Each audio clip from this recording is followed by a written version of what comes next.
himo na itang andamon nga mahimong pangasawanon. So, niya sa dini, kinahanglan na ay beautification.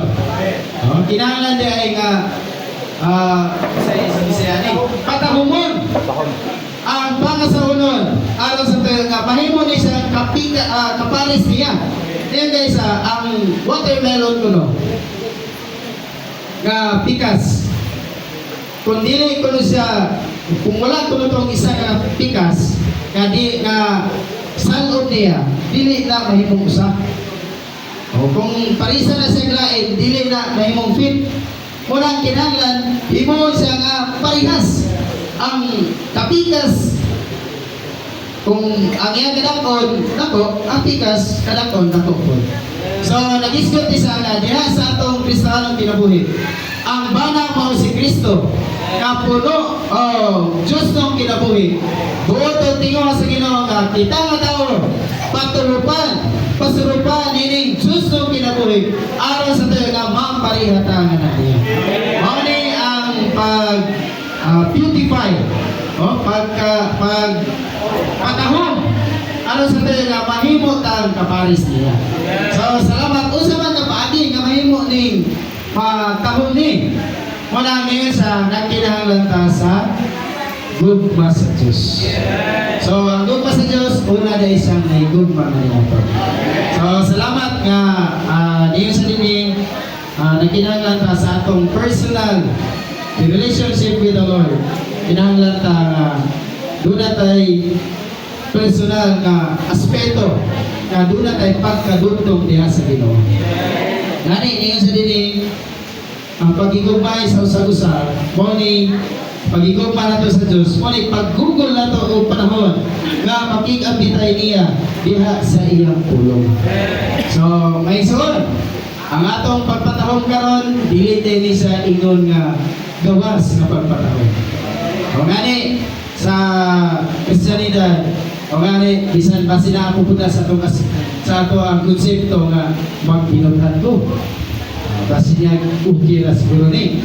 Pero niyo sa din kinahanglan sulod ng kabahin. Ang atong patahomon sa man nga bahin. Sa atong espiritu way problema. Pero sa atong kalag agad pagkainig dili fit sa kinabuhi sa Ginoo. Walang sa ikinahanglan nato. Doon na tayo personal nga pakig-abitay sa Ginoo.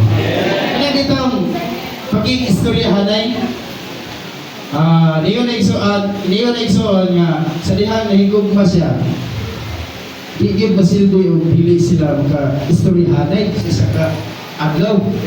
Gani gusto gani kada minuto gyud. Kaya ang tuyo sa Ginoo kung labi ko nga makikistoryahan ay labi nga ang paghigugma nato sa Ginoo. Gugma gyud nga nagsulikat sa Diyos ng kinabuhi. Ngani niya sa ang atong gugma, naman tayo gugma, tawa ng gugma. Pero kung sa ang atong gugma, dali na kayo nga masilog. Wanang wagid kinahanglan ang atong tawa ng gugma na kinahanglan ta sa pag personal nga pakikabitay na sa nato sa Ginoo. Then ikaduha ni sa dini pagpatuhog. Doon natin pag-istoryahan sa Ginoo, lahi po itong pag-uklab nato sa Biblia may soon. Doon natin tayo pag-igugma nga, mahigugma ta, kamuuklab ta sa pulong sa Ginoo. Mauni ang pagpatuhog, mauni ang pagkahimong maandot ta, ingon nga pangasaunon niya. Then ingon din sa Kristohanon na itong kinabuhi, kinahanglan po, una po tayo corporate aspect. Dili lang ingon nga nagugma ka sa Ginoo, ikaw na lang ang Ginoo. Then naitigom dito, pwede na ko matigom dito sa awa, pwede na ko mag-istoryahan sa Ginoo. Kinahanglan dili kita to what only God makes on. Ang pagdadit sa Day of Pentecost na ay panagkatigom sa templo. Isip gina siya sa templo. Dayon ikaduha kadtong balay-balay. Dili ginatay neglect ka, basi niya neglect mo para buta nga ay dito ra kita sa tiguan ko. Dili lang po dingon nga mahimo ra tang Dios non og Domingo, kaya namin ikaw. Pero niyan sa ang ato ko ng personal relationship sa Ginoo, kinahanglan na ay duha ka aspeto. Sulod ng aspeto. Kapag ikabitay na to sa Ginoo, dapat ay aspeto na mausap ta sa tanang mga balaan. Kaya niyo din sa kining gugma bitaw nga ang gugma sa Ginoo na yun.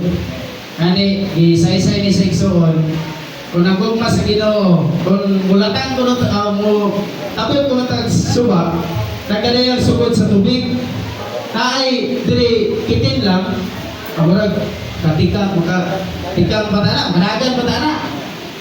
Murag kusgan pa ito magalingon, makanagan pa. Pero kung mabot na ko ng tuhod, murag mag-isa-isa na kamay. Pero makalukso pa. Kalukso pa na itong magalingon. Pagabot ang hawak, ay magalakaw pa. Pero kung labang na gani sa itong ulo, wala na iyang gingon din eh. Maanod na ta sa iyang Diyos ng luma. So, muni ang pag-anda bingon nga pangasaulon. Mahimong mga anod ta nining gugma ang igsoon. Ang Diyos ng luma mo anod na to mudala nga mahimo tang musunod ra kung asa ta dadton sa Ginoo. So, salamat nga kinahanglan natay personal nga pagiging tayo sa Ginoo. Doon na tayo pagpahimulo sa pulong. Dayon, doon na tayo pagpaanod sa gugma. Kaya wala na kita mahimo. Okay na kita nga, Ginoo, ikaw na ang bubuhat sa tanang duga. Dayon, yun na isa.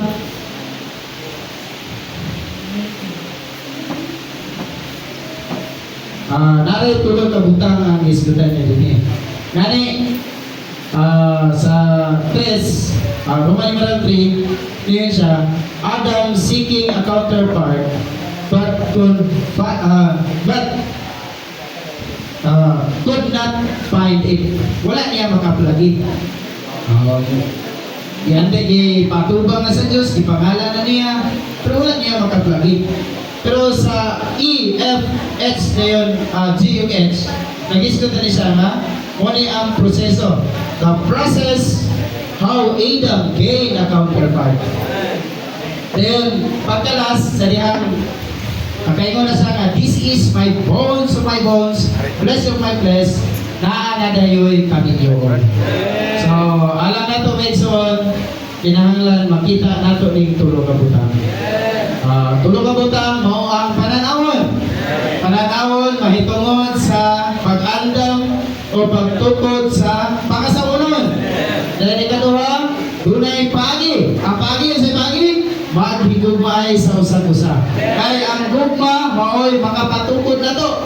Ang gani isa, ang kahitalo, makapaburot ra na. Pero ang gugma sa Diyos, mo ni gikinahanglan nato aron ta patukod nga iso. Dayon, ang last, mao ang picture of the building.